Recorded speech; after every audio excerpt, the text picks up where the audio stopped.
Good afternoon. This is my 7th video on herbs and spices for cooking. Today I'm going to focus on herbs.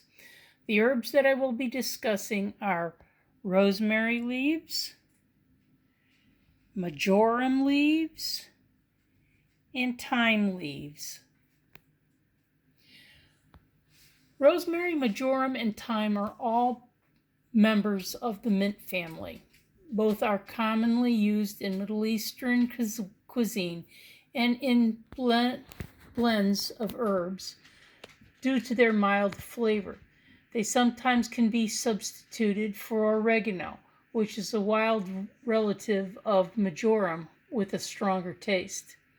And as you remember from my spice herb blends, all three, rosemary, thyme, and majoram, are used in French herb blend called herbes de Provence. In Mexico, thyme and majoram and oregano are combined in a herb blend called jarabes de olear. Majoram is a grassy, lemony taste that is almost sweet. Like thyme, majoram works well with ensembles like herbes de Provence and za'atar. In pairs nicely with meats and poultry, especially in stews. Now, rosemary, on the other hand, is the main difference between rosemary and thyme is basically their taste. Rosemary has more of a woody flavor than thyme. Now, as always, in my discussion, I have to give you a disclaimer. I am not a physician nor a medical practitioner, nor am I giving you advice for medicinal uses.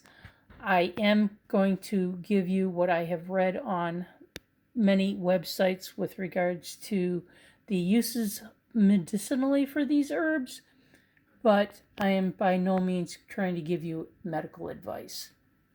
Now let's focus on rosemary. Now this is what it usually comes in by McCormick, and then this is what the actual plant has been grown to.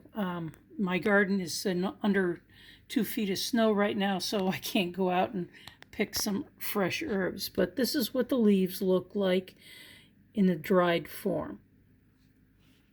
Now, rosemary is a small evergreen type plant of the mint family. The leaves are used for the flavor for foods.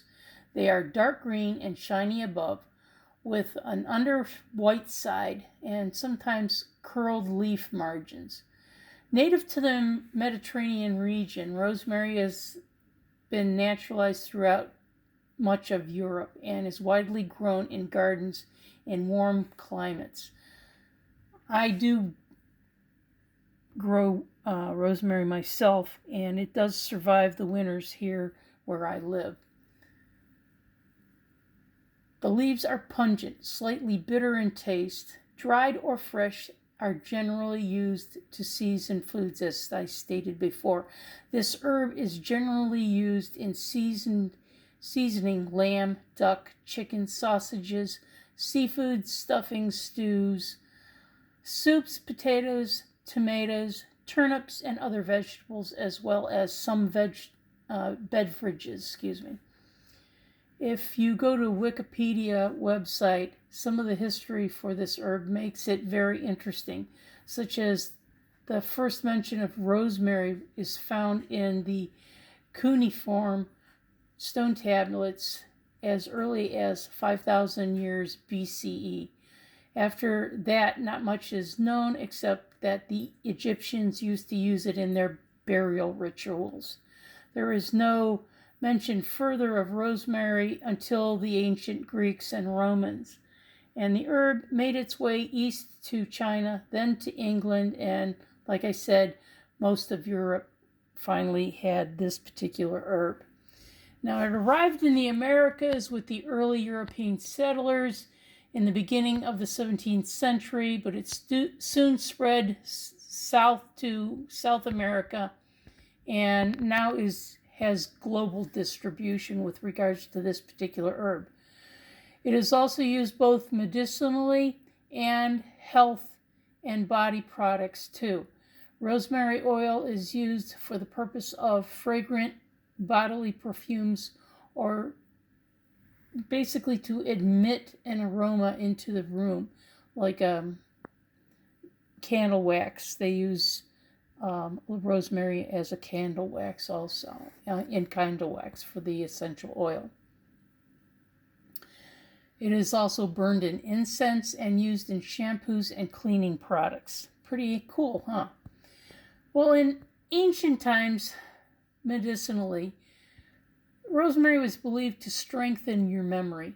In literature and folklore, it had the ensemble of remembrance and fidelity. Rosemary is slightly stimulating. The traditional medicine is popular aroma constituent of tonics and liniments. Today, its fragrant oil is an ingredient for numerous toiletry products, and it's also used in booze like vermouth. What are the healing benefits of rosemary, you might say? Rosemary is significant antimicrobial, anti-inflammatory, antioxidant, anti-apoptotic, excuse my pronunciation, and anti-tumorigenic properties. Furthermore, it shows important clinical effects on mood, learning, memory, pain, anxiety, and sleep. The medicinal uses of rosemary have been praised for centuries, but scientific research has only recently collaborated on some of these claims.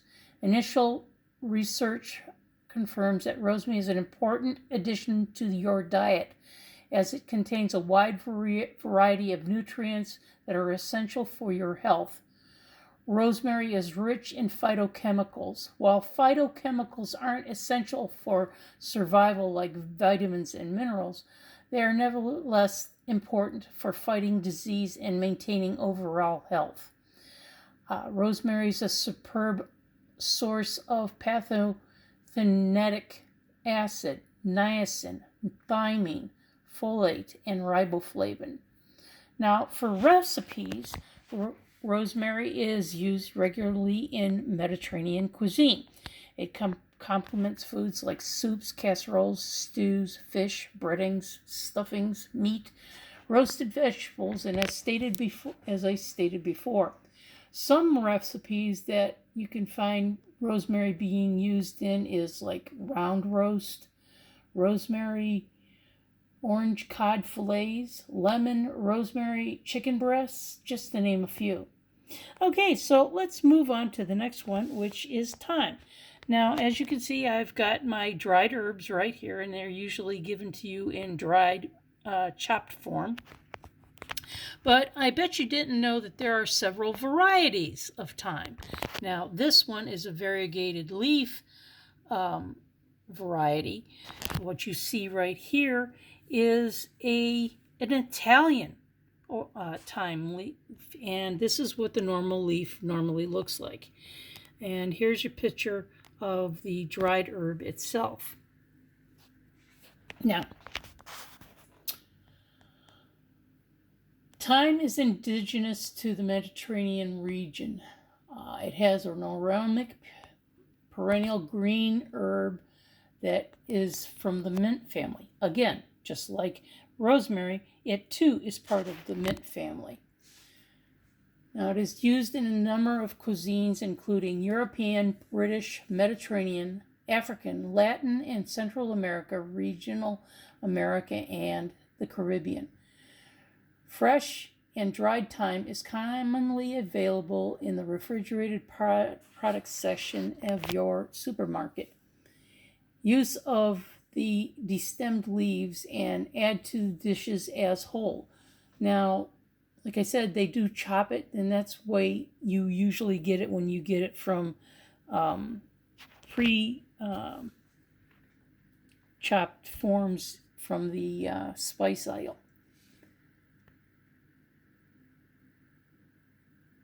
Thyme plant is robust and hardy and will proliferate in your home garden during growing months and indoor as a planter year-round.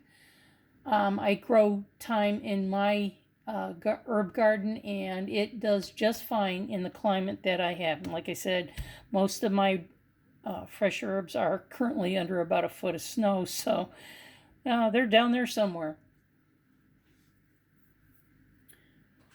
Now, dried thyme possesses a nearly identical flavor as to its fresh counterpart, which is an oddity because there are not many herbs or spices out there that have that particular aspect to them. Typically, you should rehydrate dried thyme before using it in your cooking process, like adding it to a braised dish or like bread dough, in order for its full range of flavor to meet your palate. You're probably wondering what kind of type of taste it might have. Well, fresh thyme has a pronounced concentric herbal flavor with sharp grass, wood, and floral tones, kind of like rosemary and lavender. There is a lemon thyme which has a citrus fragrance to it, and that's what its predominant note for essential oils for that particular plant. Now, back in the day, ancient Egyptians used thyme for embalming. The ancient Greeks used it in their baths and burnt incense in their temples, believing it was a source of courage.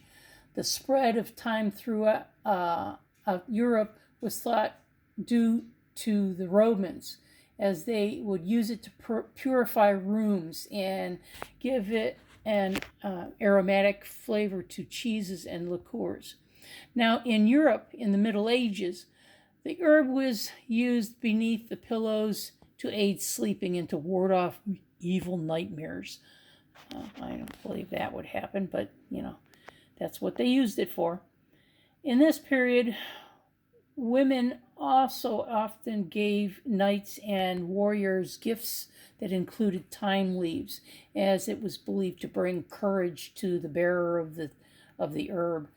Thyme was also used as incense and placed in coffins during funerals, because not much embalming was done in the early days of Europe at the time. It was also supposed to ensure a passage to the next life. Now, medicinally, thyme is an anti-inflammatory and antimicrobial and antiseptic properties within its leaves, which is why it's been long used to help heal cuts, bruises, and scrapes. Now, products that contain thyme can be topically help to heal the process of your wounds, and consuming thyme reduces inflammation in your body. Luckily, in the U.S. Department of Agriculture, the USDA, reports that thyme is packed full of helpful nutrients. Lucky us, they told us that was something we already know. Vitamin A, vitamin C, copper, fiber, iron, and manganese. However, thyme is a great source of nutrients unless you consume it in excessive quantities. For example, 1 teaspoon of thyme has about 1.28 milligrams of vitamin C, according to the FDA, Food and Drug Administration. That's only 1% of what you need in your daily diet. Now, thyme is either bought fresh or dried, pairs well with meats and all kinds of chicken stews, soups, eggs, pastas, vegetables, and beans. Fresh thyme is nice with fish and seafood. Think of thyme when you're making lasagna, sauteing or roasting vegetables, roasting chicken, pork, lamb, or beef, and make any sort of potato dish and add that to it, and it makes it a fantastic dish.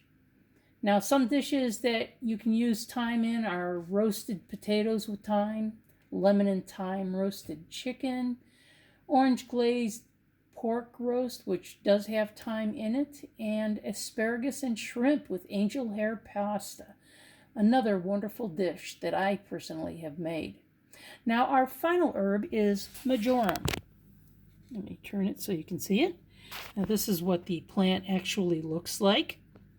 They usually can have it in the stores either fresh or in the dried form. And that's basically what the chopped leaves look like for the dried version. Now, our final herb, like I told you, was majoram. Now, this is a cold-sensitive perennial herb and undershrub with sweet pine and citrus flavors. Majoram's flavor is similar to oregano, however, it has much more complicated flavor notes and is often described as sweeter and more delicate. In addition, majoram lacks oregano's spicy undertones.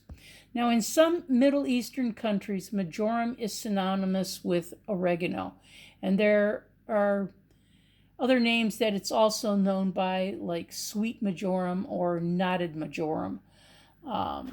They are used to distinguish it from most other plants, and it's also called pot majoram.